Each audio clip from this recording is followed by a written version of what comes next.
welcome to What the Heck's Addendum Edition. I'm Davey, your co-host, and with me, as always, I've got Phil.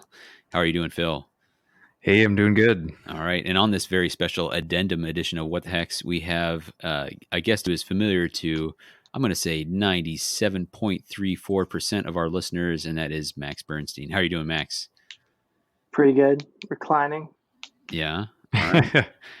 So we're bringing in Max because our most recent episode, which hopefully you've listened to at this point, is all about Banshees. And Max has been running them, Lady Hero's Mournflight to be specific, running them extensively. And we were trying to figure out a way to get him on the last episode. It didn't quite work out. And so we're bringing him in for a second perspective, a follow-up, if you will. And we're doing that especially because Max has no other way to get the word out about something that he's doing. He has no other avenue for this. So Definitely not. Wait, what? No, obviously everyone probably knows this at this point is Max has the Battle for Salvation Underworlds podcast, which if you've not heard before, go check it out. You guys owe us an episode, by the way. I've been waiting for the onions to be announced. Explain yourself. We got sir. one. We got that in the can. Okay. We got that in the can, and it's replete with it's maybe 2.5 tight minutes of Underworld's themed jokes as like a monologue. Mm-hmm. Just straight 2.5 minutes solid. That's all we could do. Yeah. We're not comedy writers, so I don't know. I got a good one about how monologue smells in there, but that's it. All right. We'll be the judge of Right. good or not, but we'll take your commentary under advisement for this. All right. But Max, you've been running Banshees a fair amount lately, right? Basically, yeah, because at the beginning of the season, I was the one who was playtesting all the new stuff. So I had to play the spoilers. I had to play Wild Hunt. I had to play the Grymwatch, the Grymwatch was fine. Yeah. And then Randall took the Snarlfangs, and then since then I've been playing Banshees, and that's basically all I've been playing. Okay. So what we are doing today is we are running down your deck and then kind of talking about some of the things. So we had Cam on last episode, and salute to Cam. Shortly after we recorded that, he went on to win the very next local event we had with those Lady Heroes Mournflight. He put his money where his mouth was and won it. But Max is a slightly different take on that. So we're going to break down his deck, talk about his reasoning for some of the departures from the things we took and some of the things we might have overlooked in the last episode. So we're grateful to get that second perspective, or third or fourth, however you want to tally up the numbers, but have his take on it and kind of revisit some of his questions from another take. So Max, Yes. Before we jump into your deck, it sounds like you practiced a bunch of different. You said you were responsible for trying out a bunch of the new warbands. Did you come to Mournflight of your own accord, or was it here's another warband I need to practice with? Let me check them out. You see, I think that what happened was that I just started painting them, and I was like, well, I guess I'll play them. I think that's what happened. No, really, I'm not making a joke. I was just I had an idea for how to paint them. Mm-hmm. Because as everybody knows let me rephrase. As anybody who actually listens to my podcast knows, is that whenever I paint things, I paint them to be some stupid pop culture reference from the 80s or 90s. Yeah. So I painted the Banshees to look like the ghost from Pac-Man. Oh, nice. I just had that idea. Who are named what? So Max? what's that? The ghosts are named what? Oh, so there's I don't remember the names, but it's the widow is the pink one, which I found out in Japanese means the sneak or something like that. So she could just kind of pop up anywhere she wants. The red one is Lady Harrow, and then the Anguish one and the Screaming Maiden, I could never figure out which one's which, because those are the two tough ones to figure out because they look exactly the same but mirror image. So one of them is blue and one of them is orange. And it actually makes it really easy for me to tell which is which, because what I do is that I have Fire Slayer dice. So I take an orange Fire Slayer dice and put it on whichever one is the orange one. And then I take a blue magic die from the Nightfall set. And I put that on whichever is the other one. And so that lets me figure out which one's which. Seems prudent. And for the record, it's Blinky, Pinky, Inky, and Clyde are the 4 ghosts from Pac-Man. So right. Which is the red one? Probably Pinky. I don't know. I just know the names. Come on, man. All right. All right. Come on. So that's how you landed on them. Give us an overall perception. So when you started playing them, do you feel like there was an evolution in your play style, or do you feel like you kind of landed on this pretty quickly? Well, I spent a lot of time early on in my Shadespire career playing Magors, and well documented. And that's like four fighters, 1 range. These guys are not as accurate, and I don't think they're quite as brutal when it comes to attacks. So I started playing them a little aggressively, but I decided that that's actually not a great idea, is to just go in there and brawl, because they do have a lot of defense. But if you think about it, 2 dodge is great because you have like a higher chance of a crit. But I mean, it's really like you have to roll 5 ups, and that's like kind of tough to do consistently. So I decided instead to make the warband much more passive. And I also made an objective deck where I could score a lot of it just sitting in the back on my own. If I need to dive in and start attacking, I can kind of do that. And I can also handle it if my opponent comes at me. Okay. So I just wanted to for every occasion. Before we jump in, classify your deck if you could. Would you rate it as objective? Flex. Oh, flex. All right. Okay. And then that flex. What elements, or is it all 3, or is it control, aggro, objective, or what do you? It's flex with a little bit of a lean towards kind of defensive, passive, standing on objectives if it comes up. All right. So we'll say flex control, maybe. Flex control, sure. All right. Defensive if you are Steel City Underworlds, and that is the terminology. The thing is that I'm basically only making attacks if they are possible 1-shot kills, or just like really safe. Sure. So I'm not just running into the middle of nowhere and hoping that my defense dice are going to take me out of it, because knowing me, they're not. So I'm just not gonna not doing anything like that. I can sit in the back and just score passively until my opponent decides if they want to come in at me. All right. Basically. Well, so let's talk about that. Let's break down. You talked about your objective deck being the sort of centerpiece of this. Let's jump into that. What before you start, what's the total glory you're bringing on the objective deck, and do you feel like it's? I got 17. Okay. Should I start with surges? Yeah, let's run through your surges. Okay, I'll start from the bottom up. So I do have temporary victory, which is one of my restricteds. This is one that I find myself being able to score whether I have the objectives or not, just because the widow can kind of just pop up anywhere. Sure. I have plenty of push tech in my gambits to make sure that there are some clear objectives to go to. I also have shifting reflection if I need to get into another person's territory. So there are ways for me to get that.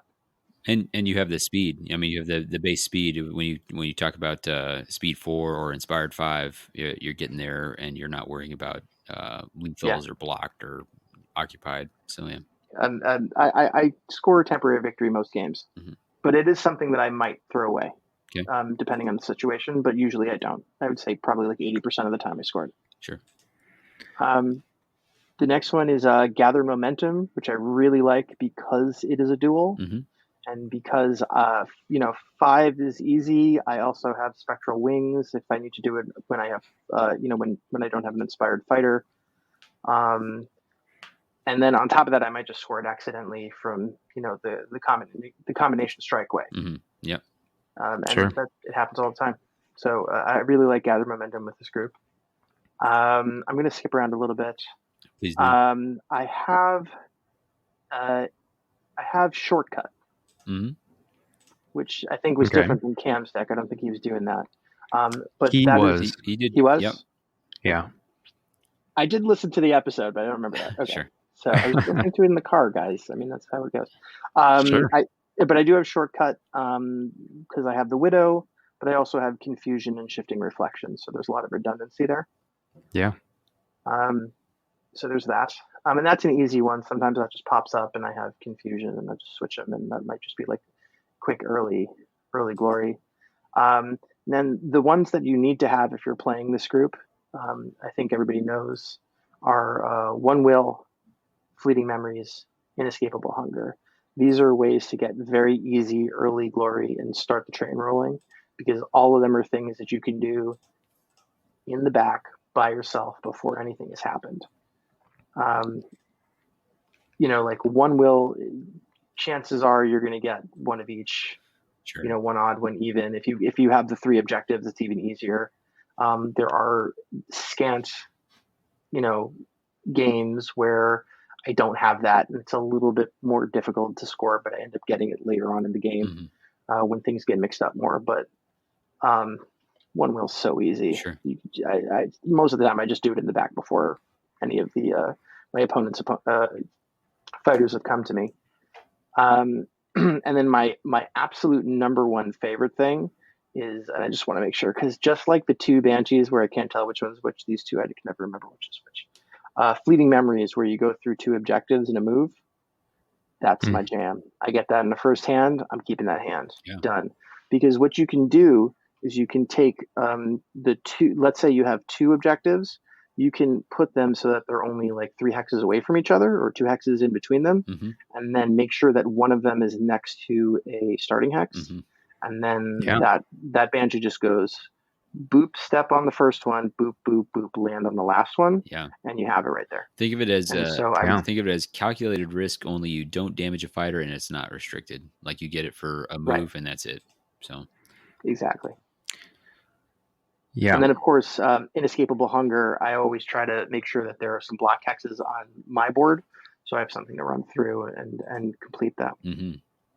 And if you listen to our previous, that was my recommendation. If you are playing against Banshees, do not take a board with blocked hexes. Make that little bit harder. Don't do it. Yeah. I'm gonna. Yeah. Or lethal hexes. But that should be more obvious. Right. Yeah, just don't do that. Whenever I play Randall when he's playing his Thorns, which is, we'll get to that later. We put down the objective hexes, and then we don't even discuss lethal hexes because we both know. Yeah, it's kind of wild, So. But what I do love about a lot of these other ones, like having One Will and Gathered Momentum, well, not Gathered Momentum so much, but Fleeting Memories, Gathered Momentum, and Inescapable Hunger, like a lot of them kind of like combo together, like you can score them on the same move sometimes. Sure. Yeah. If you can do Gathered Momentum, go through something 1, 2, 3, 4, 5, land next to a guy. Yeah. You can score both of those in the same move. Sure. Well, and I'm looking same thing with. Go ahead. Sorry, go ahead. Oh, I'm looking at your surges here, and I'm seeing that not a single one of them requires you to roll any kind of attack dice or defense dice. Nope. One or they're two inaccurate.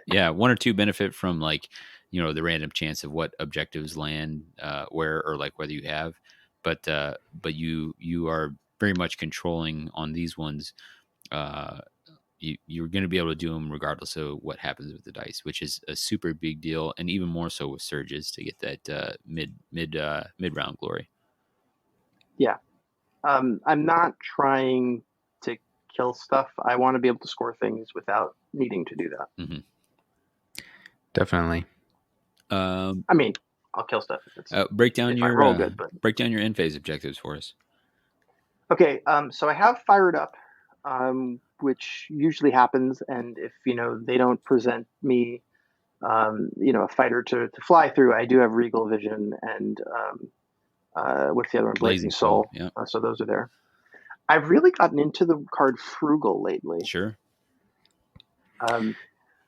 It's all in my control. I don't have to score those 3 in this end phase. I just have to have them. I mean, the hard counter is Daylight Robbery and Crown of Avarice, I guess, but those are kind of few and far between at this point. Right. Not exactly a hard counter. Right. Exactly. 50-50, and I just won't kill that guy. You know? Opening Gambit's great in this group. I think so. You do get into a situation though where you might draw like Fired Up Frugal and Opening Gambit in the first round, though, and then you kind of have to throw them away, which is a bummer. Well, let me break off for a second there, because like that is, you on your podcast talked about it with Mike Carlin about trying to design a deck that does not brick. That being such a bad thing. How often would you say you are bricking with this warband? Not a lot, and I've played games where I've gotten kind of like a terrible opening hand. Dominion of Death in the first round with any two, with Dominion of Death, Frugal, and Opening Gambit is basically the hell hand. Like if I get that, it's like I can't score any of that. Sure. I have to kill 3 things to score Frugal and then not use any of them. It's really tough. Big ass. So I will throw that away. Yeah. I'll throw that away, and I'll. But then when I draw up, I have like a really high chance of just pulling 3 surges. Sure. So the train really gets rolling, and then I just have to make sure that, that I'm scoring them, and that I'm just staying ahead of my opponent, just like not giving up any bad defense rolls or something like that. But when you lose Dominion of Death, it's kind of a pain. But I've won plenty of games where I've had to throw it away, so I don't think it's like it's kind of just icing on the cake, I think, at a certain point. And I've also had other games where I've scored all 12 objectives. Right. So that happens too. Sure. Fired Up Frugal, Opening Gambit. What else do you have in there? We already talked about Dominion of Death. Dominion of Death, yeah, and you hit the nail on the head during the thing where you were saying how it's a really good idea to take the first activation in the third round.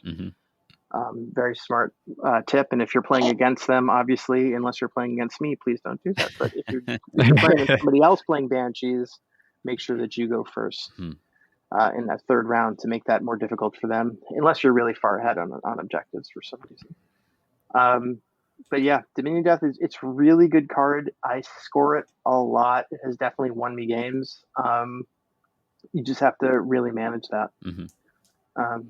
And if you get it in your first, I've also had games where I got it in my first hand, but then I had like 2 surges, and I kept it, and I just held it in my hand the entire time, and I still was able to score it at the end. Sure. Yeah. I mean, it's similar to a Superior Tactician, where there are games where you're able to just like ride that the entire game, knowing that you're going to hit your 6 or whatever it was. So. Exactly. And I think especially with your style of deck where you are playing back and super cagey, you're denying a lot of objectives to the enemy. So you have a good chance of triggering that even if there's not a lot of engagement on the board. Yep. I have Nexus of Terror, which I think is great.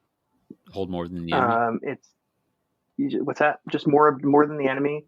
Some people don't remember that that's around, and you just stand on one. Yeah. Yep.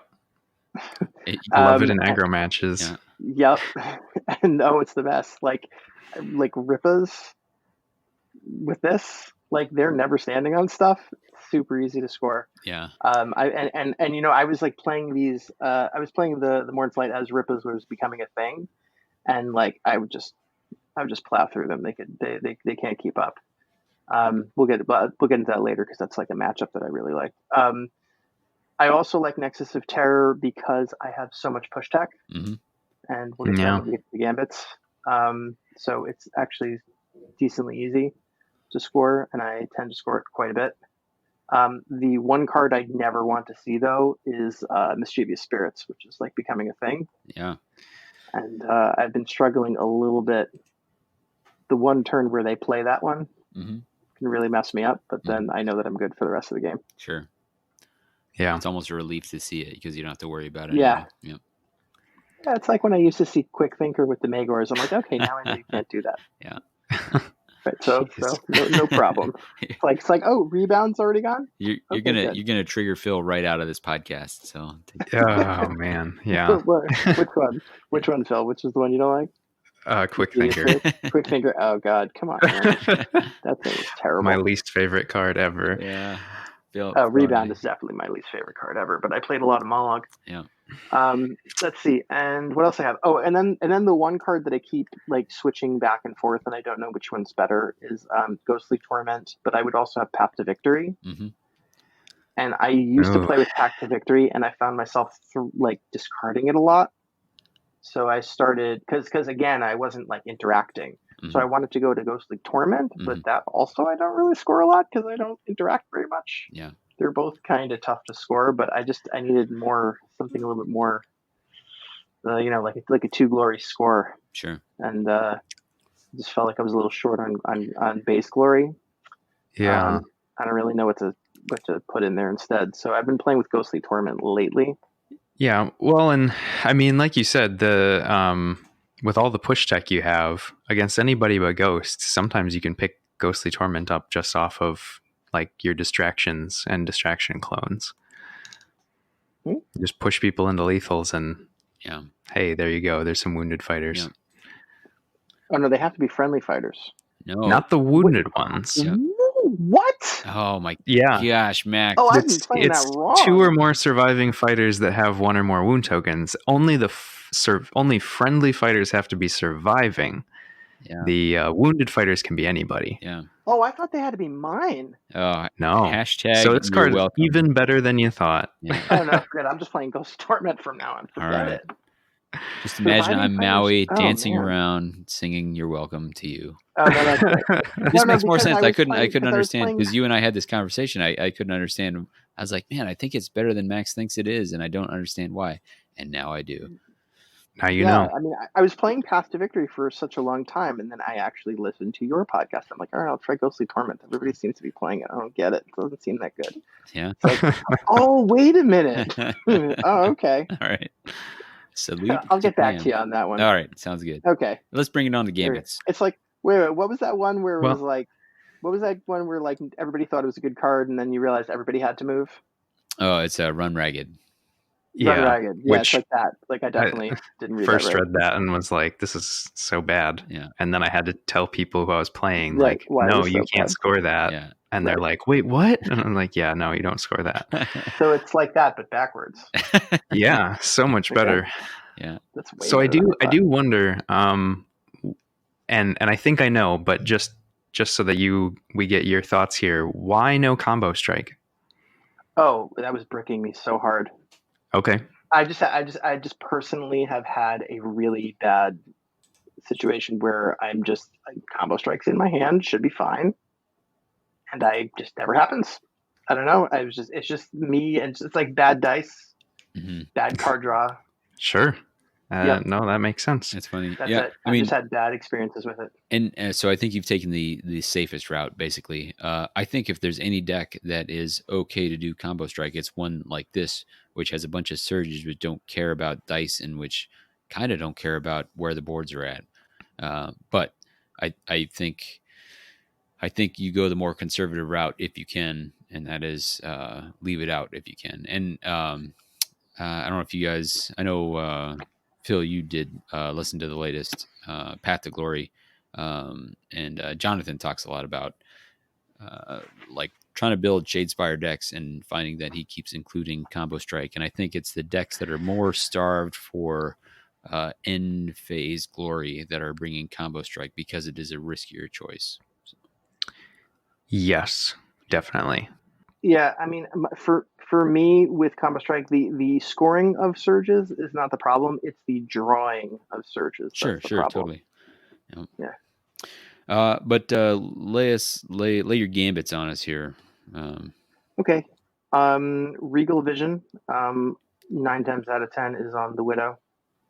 Because one of the first things I do is I put the Widow way in the back, and I put her on the furthest back objective just to make sure that that's gummed up. And then I usually will Regal Vision her so that I can score shortcut or something like that, or just I've done some pretty wacky things with the Widow. Can I tell you? Wait, hold on, because the next one is Shifting Reflection, which I talked about already. I was playing against Derek, who was on my show, the Captain Murder. Yep. For those of you who don't know, he was playing Magic Heavy Curse Breakers, and he ran in with. Oh, so what I did was on an earlier turn, I Regal Visioned the Widow, and I longboarded him. and I bamped all the way across to the way back where there was an objective, like basically on the far other end. Mm-hmm. So I'm standing on objective. He comes in, and then I have the Anguish one or something standing on objective. He comes in with Rastus, hits her for 2, so Mm-hmm. it doesn't kill her, doesn't drive her back, or maybe did, and I sidestep back onto it. Sure. I then confusioned Yeah. him onto it, shifting reflection, and basically banished Rastus to the back of the board. Yeah. And it was like, happened to me. what is Rastus going to do? Is he going to go through the corridor in Yeah. like, 2 rounds? He can't do it. He's just a non-entity all the way in the back. Hi, guys. I loved it. It was such a great move. So there's that. Call of the Grave. And let's attach that with Frightful Aspect and Distraction. Like there's 1, 2, So 3, good. almost Distraction clones. Call of the Grave is a little more restricted in direction, but it's 2 hexes, right? Well, yes and no, because it doesn't. You can say any of your Banshees are pulling him, so it's like wherever your Banshee is. The only thing is you do have to be careful that you are actually pushing them closer to you. So and it like is sideways move. Yeah, it is on both pushes, right? So if there's 2 hexes, it's got to be each push has to be closer. Yes. Yeah. So you can't like pull them sideways 2 hexes. It has to. Both of them have to come closer to you. Sure. Right. Yeah. Can I tell you the great move that I made with this? I can't stop you. You can, but you shouldn't because it's a great story. Right. I'm up against Ylthari. Lady Harrow, or one of my guys, they shifted reflection into the other zone just because I had a Ylthari like snipe, and anytime I can snipe Ylthari, if I'm up against her, I'm going to try to do it.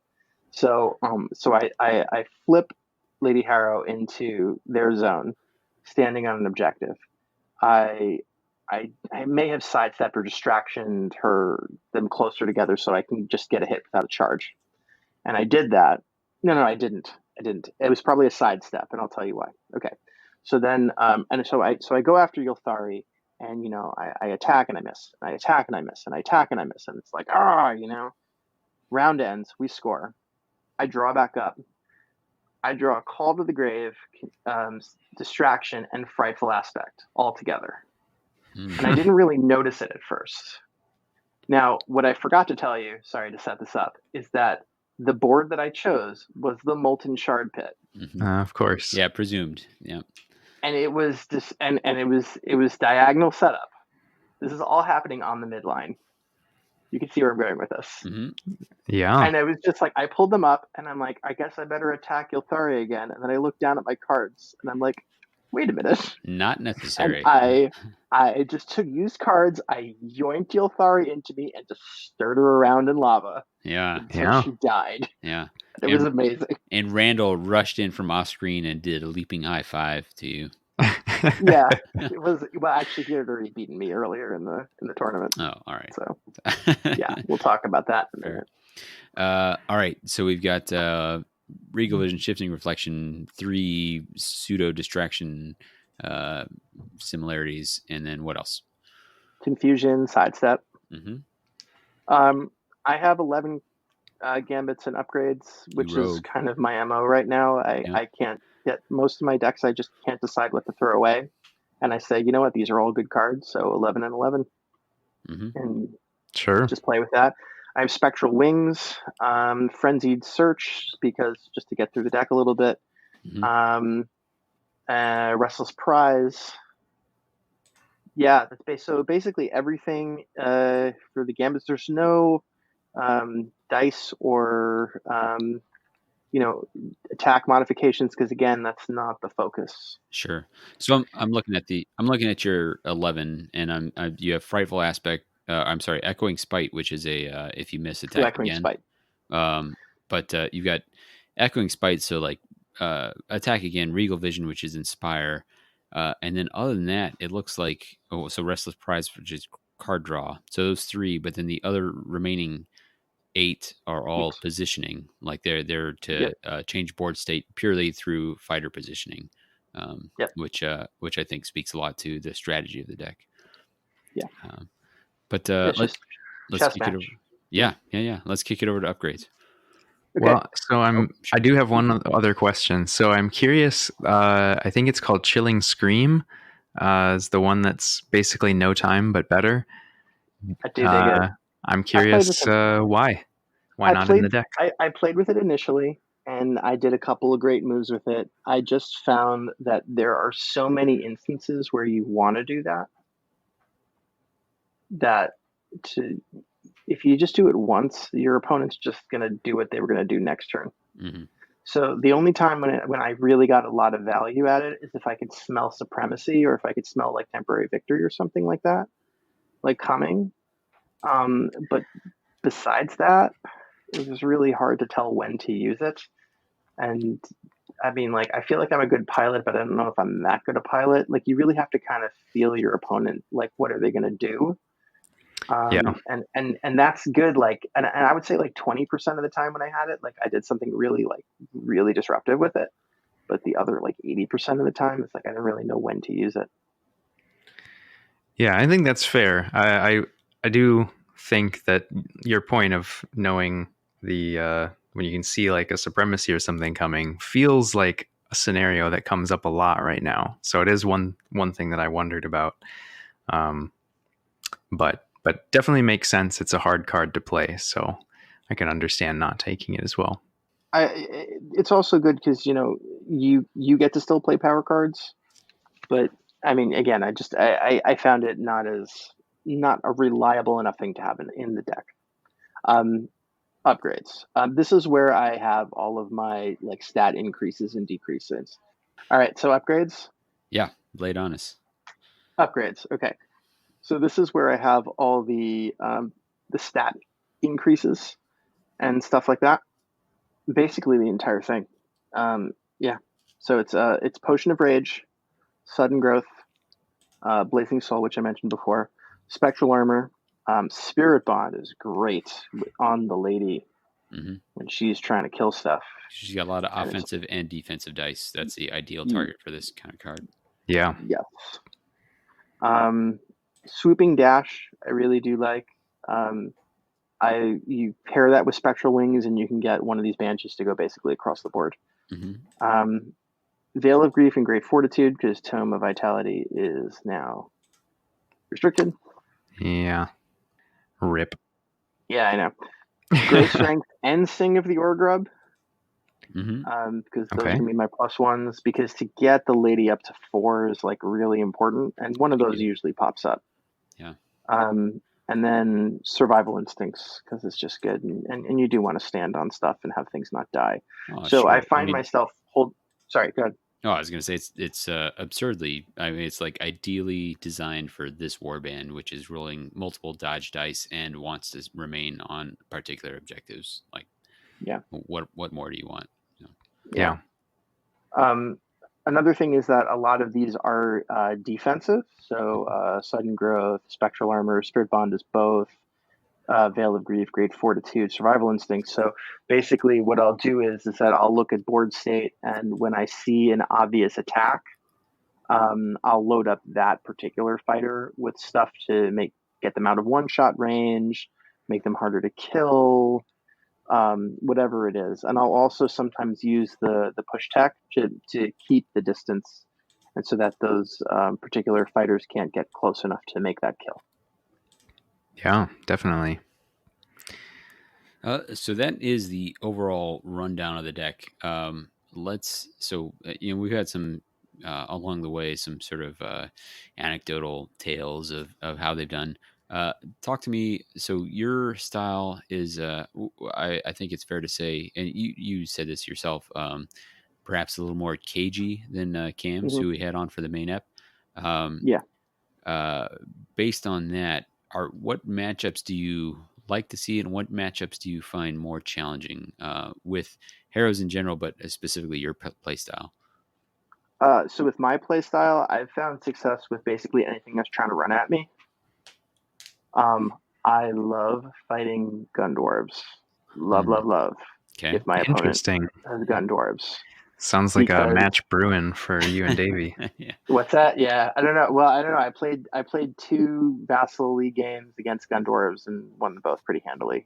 I just they're kind of slow, right? So I'll do things to like, I'll offset the boards, or I'll do longboards or something like that. Or if you win the roll, I'll put down, oh god, Arcane Nexus. What's the one with the 3 block Texas? That That one. sounds right. And I'll just like sit inside of them and just like cut off your line of sight. That's what. See, now I can't play Dave. He knows what we do. I can't beat Davey anyway. It doesn't matter. He can bring guard using just faction specific cards, and he would win. They got some pretty good faction specific cards. All right, sorry. Okay, whatever. Sorry, whatever. He beat me with Steel Hearts. I never played with Reavers. I'm sure he beat me with that. Farstriders he beat me with, and I had Mollog, which doesn't make any sense because I can one shot all of his dudes. He still won. Doesn't matter. All right. Okay. So, So basically, anything that runs at me, I found Rippos to be really easy to deal with. Just it's because real interesting to me. But they have low accuracy already. Yeah. And they don't do like giant attacks. Sure. Really. So like they can usually chip away at me. Yeah. I did play you once with Rippos and took it, but there were some crazy dice rolls in there. So. Yeah, well, that's what happens. You just, I don't know. I roll nothing but zeros, and you do nothing but crits. Vassal doesn't want me to beat you. I have a feeling that there's like Shuby probably put something into like the code. There's a little ghost in the machine where it's like, if it's Davey and Max, you must give Davey all the crits. I have regular deposits Max into all his the bank double account, supports. so yeah. I'm just saying, like, I'm sure there's some sort of like under the table stuff between you and Shuby, and it's fine. Don't worry about it. Like, but if we play like live, it's gonna be a whole different game because then watch out, Davey. I 100% believe right? It feels like the only way it could possibly go. Yeah. Nah, that's not true though, because we used to play on the cam games, and you would win all of those too. Sure. I don't know what's going on. It's in person. It's in person. When we can shake hands after the fact, it's going to be yours. Oh, come on. Probably not. So I don't know. I had an easy time with aggro stuff. I mean, I took somebody ran Magors at me a couple times. I didn't have any problem with that. Just having the 2 dice, I crit out a lot. Spectral armor makes it even easier. And I'm trying to keep distance. I'm not trying to interact with these things. I'm trying to score while you're trying to get at me. So I'll use the boards, and I'll use lethal hexes, molten shard pit, all that stuff. I'll make that lane, that diagonal shard pit with the extra one over there lane. Yeah. Sounds terrible. So I'll do stuff like that. I want you to stay over there, and I'm just gonna do my thing over here. Sure. Yeah. And so those things, yeah. So of course the opposite to that is like, what is it difficult? And it's warbands that can score as fast as me. So this is why me against Randall, and when he plays Thorns, is a really tough matchup, and I will struggle against him because he can also score passively, and he can do it faster than me, or perhaps as fast. So my Dominion of Death gambit is in jeopardy from the jump. And so we played in that tournament up in Manchester, Connecticut, not UK. And we drew each other in the second round, and it was epic. He won the first one, nothing was working for me. I won the second one, nothing was working for him. And then in the third one, we ran out of time. I decided to throw away my opening hand because it had Dominion of Death. I didn't know if we were going to get to a third round. And we ended up getting like 2 full rounds in, and he just went faster than me. I mean, it was close. I think he won by like 1 or 2 glory or something like that. But that's like Thorns are tough because they score just as fast. But they're a top level warband. Like that's what you should expect. Sure. I will say caveat. I think I went up against Grymwatch only once, and I think that I won, but that's not good enough to like base a. So. Are you saying once in that tournament or once in play no, testing like once since I started playing them, like it just didn't come up. So that's interesting because I know listening to Path to Glory that was, and I think I agree with Jonathan on this, is it's a problem for you if you are trying to deny the Inspire to Grymwatch, because I do not think you want to be sending fighters in against him uninspired. Like that is bad times for you. Yeah, no. Yeah. I think I remember in that matchup. This might be completely apocryphal, but I think I remember having the objectives on my end. Oh, yeah. Or maybe Well, that maybe I didn't see now. I just don't remember. I'm not even going to finish that sentence because I don't remember. sure. But I mean, But obviously, having the objectives would make that matchup much easier. yeah, I guess so. I mean, the Grymwatch are already not super accurate except for maybe Crack Marrow, or if like one of them has like Larval Lance in round 3. So I think that would be a little easier. But if they have the objectives, that might be tough because then I have to do what my deck doesn't really want to do, which is to like go in there. Yeah. Let me ask you one more matchup thing. How often have you played against somebody who is actively trying to blow up objectives? So say Ilthari or a Curse Breaker who's got invert terrain and Abyssos on the making. Let's see. Just once, just this when I played Derek, Mm-hmm. and I think he just had Unmaking, and that was it. Mm-hmm. Well, and I think the interesting thing with that is that at least at first glance, looking at your deck, that's not really going to be able to stop one will because you just need 2 objectives and they can't blow up enough of them unless they Right. happen to get like the 2 even ones in their board and blow both of them up, which is unlikely. And Nexus of Terror actually probably gets easier as they start to destroy objectives. Yeah, because then I have less things that I have to pull things off of. Mm-hmm. So in some ways, it's I mean, because it's not really an objective-based deck, right? Yeah, So not really. I mean, like I need them around, but I don't like if I don't get them, I have other stuff I can score. right. Let's see, how many of these do I actually need one for? I think it's just 3. Fleeting Memories, Nexus of Terror, one will. Temporary Victory, it's 4. Oh, yeah. It makes the math harder, but it's a tough call. I did play. I think my first league match was I actually took Curse Breakers into it, and I got fortunate in at least one of them where I had 3 objectives on my side, and I had both of the evens, and I stood on one and blew up the other to make it difficult. But yeah, there's makes it more challenging, but it doesn't put you out. And I think when we mentioned this before, I think one of the things that makes this warband particularly strong is that they can have a good game, whether they are whether they have control of the objectives or whether they have control of the boards. Let me ask you this: does it matter what warband you're facing? Do you always pick one particular thing? So, like, let's say you win that first dice roll for the game, and you have the choice to own objectives or own boards. Are you always going one way, or does it depend on what you're seeing across the table from you? It depends on what I'm seeing across the table.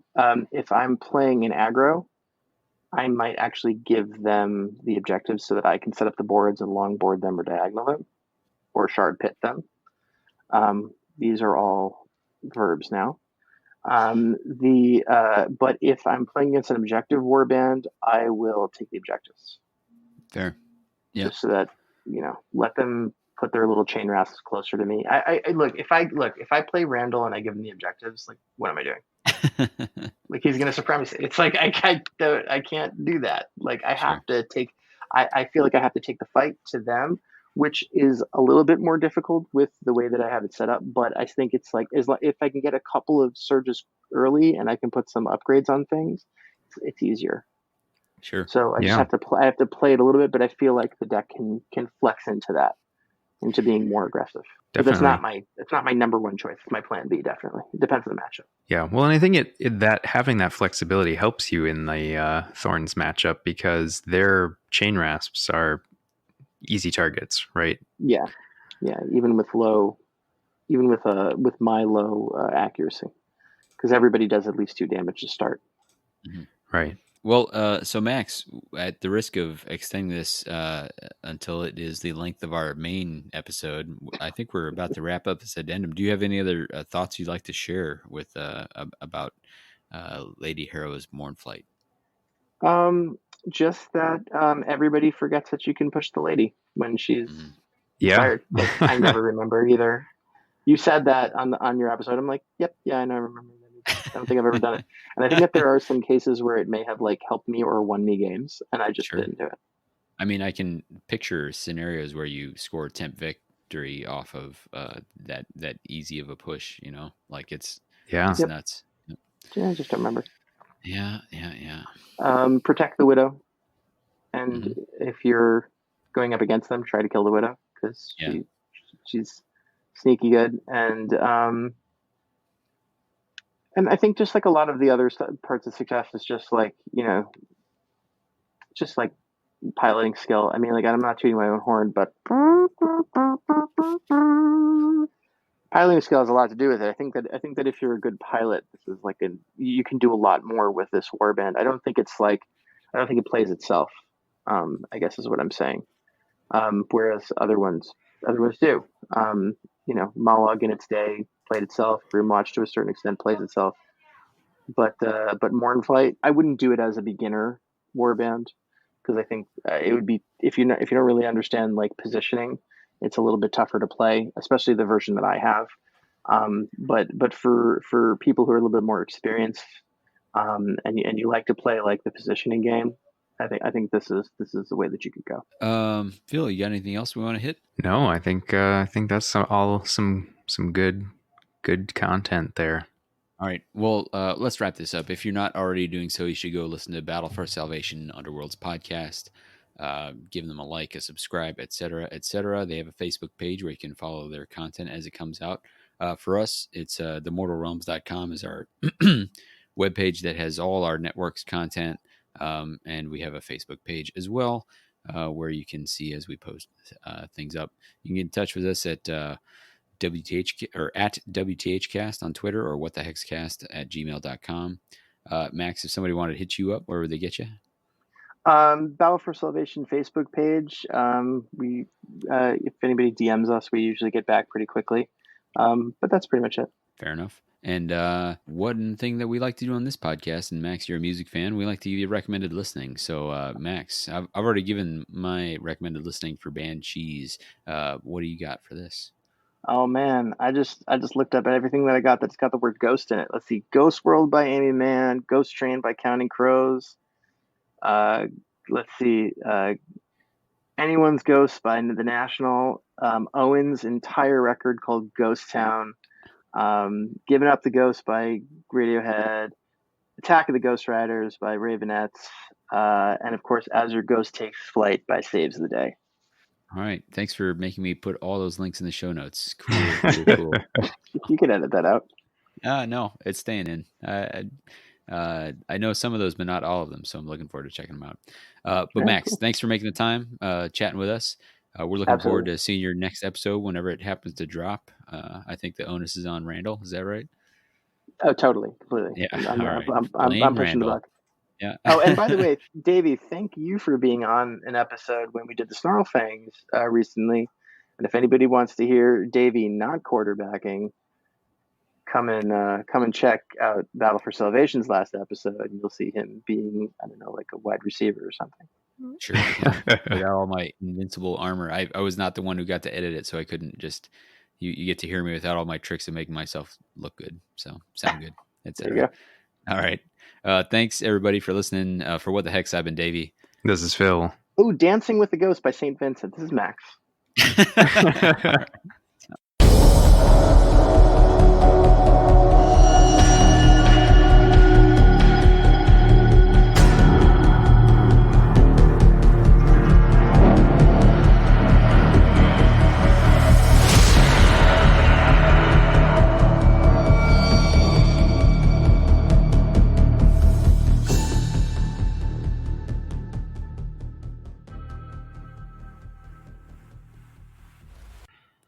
All right. Phil, should I say welcome to What the Heck's addendum? Should I identify this? I think I might. Yeah, Okay. let's do it. All right. Yeah. This is weird. I'm usually used to looking at notes, and I did not do any of that. So here we go. Sorry, you're going to have to edit this out. Okay. Hey, we always need some stuff for the outro reel. Exactly. Okay, sure.